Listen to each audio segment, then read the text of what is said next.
ਰਮਜ਼ਾਨ ਦਾ ਬਾਬਰਕਤ ਮਹੀਨਾ ਆਇਆ ਤੇ ਸਾਡੇ ਪਿੰਡ ਵਿੱਚ ਹਰ ਤਰਫ ਰੌਣਕ ਲੱਗ ਗਈ। ਹੁਣ ਲੋਕਾਂ ਦਾ ਤੁਰਨ ਫਿਰਨ ਤਾਂ ਘੱਟ ਹੋ ਗਿਆ। ਬਸ ਸਹਿਰੀ ਤੋਂ ਬਾਅਦ ਹਰ ਕੋਈ ਛਾਂ ਲੱਭਣ ਨੂੰ ਫਿਰਦਾ ਤੇ ਇਫਤਾਰੀ ਤੋਂ ਬਾਅਦ ਗਲੀਆਂ ਬਾਜ਼ਾਰ ਆਬਾਦ ਹੋ ਜਾਂਦੀਆਂ। ਪਰ ਸਾਡੇ ਪਿੰਡ ਵਿੱਚ ਇੱਕ ਖਾਸ ਬੰਦਾ ਰਹਿੰਦਾ ਸੀ, ਚਾਚਾ ਕਰੀਮਾ। ਚਾਚਾ ਕਰੀਮਾ ਪਿੰਡ ਦਾ ਬੜਾ ਹੀ ਹੁਸ਼ਿਆਰ ਬੰਦਾ ਸੀ। हर साल रमजान आने तो पहले कोई ना कोई बहाना ला के रोजा रखन तो बच जांदा। ਪਿਛਲੇ ਸਾਲ ਕਹਿਣ ਲੱਗਿਆ, ਮੇਰੇ ਮਿਹਦੇ 'ਚ ਤਜ਼ਾਬੀਅਤ ਵੱਧ ਗਈ ਏ। ਡਾਕਟਰ ਨੇ ਆਖਿਆ ਏ ਖਾਲੀ ਪੇਟ ਰਹਿਣਾ ਨੁਕਸਾਨ ਦੀ ਗੱਲ ਏ। ਉਸ ਤੋਂ ਪਿਛਲੇ ਸਾਲ ਇਹ ਬਹਾਨਾ ਲਾ ਦਿੱਤਾ, ਸਾਡੇ ਘਰ ਵਿੱਚ ਰੋਜ਼ੇ ਦੀ ਨੀਅਤ ਨਾਲ ਬੰਦਾ ਕਮਜ਼ੋਰ ਹੋ ਜਾਂਦਾ ਤੇ ਮੈਂ ਹੋਰ ਵੀ ਪਤਲਾ ਸਾ, ਇੰਜ ਨਾ ਹੋਵੇ ਹਵਾ ਨਾਲ ਉੱਡ ਜਾਵਾਂ। ਉਹਦੀ ਚਲਾਕੀਆਂ ਹਰ ਸਾਲ ਵੱਧਦੀਆਂ ਗਈਆਂ। ਪਰ ਇਸ ਸਾਲ ਸਾਡੇ ਪਿੰਡ ਦੀਆਂ ਔਰਤਾਂ ਤੇ ਨੌਜਵਾਨ ਸੋਚੀ ਬੈਠੇ ਸੀ ਕਿ ਇਸ ਵਾਰੀ ਚਾਚਾ ਕਰੀਮਾ ਨੂੰ ਰੋਜ਼ਾ ਰਖਵਾ ਕੇ ਹੀ ਛੱਡਣਾ ਹੈ। ਰਮਜ਼ਾਨ ਦਾ ਪਹਿਲਾ ਦਿਨ ਆਇਆ, ਹਰ ਕੋਈ ਰੋਜ਼ੇ ਨਾਲ, ਪਰ ਚਾਚਾ ਕਰੀਮਾ ਨੂੰ ਕਿਸੇ ਨੇ ਵੀ ਸੈਰੀ ਵਿੱਚ ਵੇਖਿਆ ਹੀ ਨਹੀਂ। ਲੋਕਾਂ ਨੇ ਸੋਚਿਆ ਸ਼ਾਇਦ ਚੁੱਪ ਕਰਕੇ ਸੈਰੀ ਕਰ ਲਈ ਹੋਵੇ। ਪਰ ਦੁਪਹਿਰ ਨੂੰ ਜਦੋਂ ਉਹ ਪਿੰਡ ਦੀਆਂ ਗਲੀਆਂ ਵਿੱਚ ਆਰਾਮ ਨਾਲ ਫਿਰ ਰਿਹਾ ਸੀ, ਕੁਝ ਨੌਜਵਾਨਾਂ ਨੇ ਉਹਨੂੰ ਘੇਰ ਲਿਆ। ਚਾਚਾ ਜੀ, ਅੱਜ ਪਹਿਲਾ ਰੋਜ਼ਾ ਏ, ਕਿੱਦਾਂ ਗੁਜ਼ਰ ਰਿਹਾ? ਇੱਕ ਨੌਜਵਾਨ ਮੁਸਕਰਾ ਕੇ ਪੁੱਛਿਆ।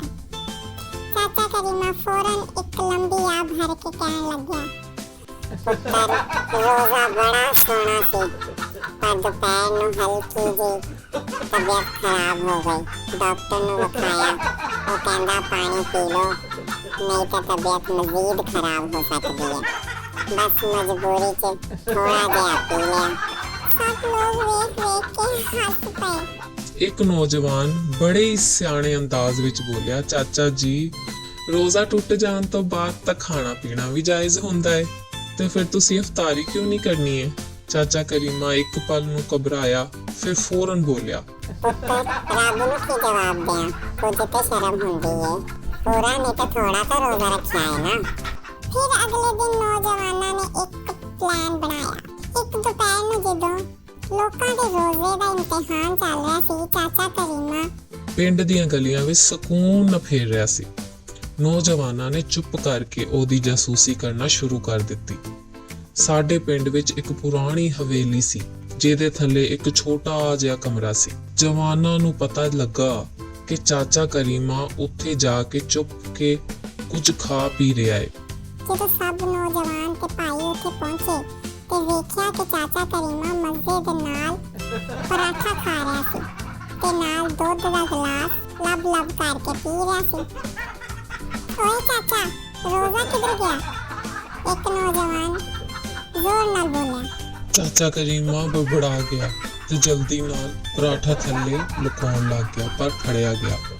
ਓਏ, ਮੈਨੂੰ ਇੱਕ ਗੱਲ ਸਮਝ ਨਹੀਂ ਆਈ, ਇਹ ਯਕੀਨਨ ਦੁਸ਼ਮਣਾਂ ਦਾ ਹਮਲਾ ਹੈ ਤੇ ਤੁਸੀਂ ਸਾਜ਼ਿਸ਼ ਕੀਤੀ ਹੈ ਮੇਰੇ ਖਿਲਾਫ। ਚਾਚਾ ਜੀ ਮਾਸੂਮ ਸ਼ਕਲ ਬਣਾ ਕੇ ਕਹਿਣ ਲੱਗਿਆ। ਸਭ ਜਵਾਨ ਕਹਿ ਕੇ ਮਾਰ ਕੇ ਹੱਸਣ ਲੱਗ ਗਏ। ਚਾਚਾ ਜੀ, ਰੋਜ਼ੇ ਦੇ ਬਹਾਨੇ ਛੱਡੋ, ਅਗਲੇ ਸਾਲ ਸੱਚਮੁੱਚ ਰੋਜ਼ਾ ਰੱਖ ਲਈਓ, ਨਹੀਂ ਤੇ ਅਸੀਂ ਫਿਰ ਤੁਹਾਡੀ ਨਿਗਰਾਨੀ ਕਰਾਂਗੇ। ਚਾਚਾ ਕਰੀਮਾ ਨੇ ਸ਼ਰਮਿੰਦਾ ਹੋ ਕੇ ਦੁੱਧ ਦਾ ਗਲਾਸ ਸਾਈਡ ਤੇ ਰੱਖ ਦਿੱਤਾ ਤੇ ਬੋਲਿਆ, ਅੱਛਾ ਪੁੱਤਰ, ਵਾਦਾ ਹੈ, ਪਰ ਅਗਲੇ ਸਾਲ ਦੇਖਾਂਗਾ ਕਿੱਦਾਂ ਤੁਸੀਂ ਮੈਨੂੰ ਕੋਈ ਨਵਾਂ ਬਹਾਨਾ ਨਹੀਂ ਲੱਭਣ ਦੇਣਾ। ਸਾਡੇ ਪਿੰਡ ਵਿੱਚ ਫਿਰ ਕਹਿ ਕੇ ਗੂੰਜ ਉੱਠੇ ਤੇ ਚਾਚਾ ਕਰੀਮਾ ਅਗਲੇ ਸਾਲ ਦੇ ਬਹਾਨੇ ਲੱਭਣ ਦੀਆਂ ਸੋਚਾਂ ਵਿੱਚ ਗੁੰਮ ਹੋ ਗਿਆ। ਕਹਾਣੀ ਅੱਛੀ ਲੱਗੀ ਹੋਵੇ ਤੇ ਵੀਡੀਓ ਨੂੰ ਲਾਈਕ ਕਰ ਦਿਓ, ਚੈਨਲ ਨੂੰ ਸਬਸਕ੍ਰਾਈਬ ਕਰ ਦਿਓ।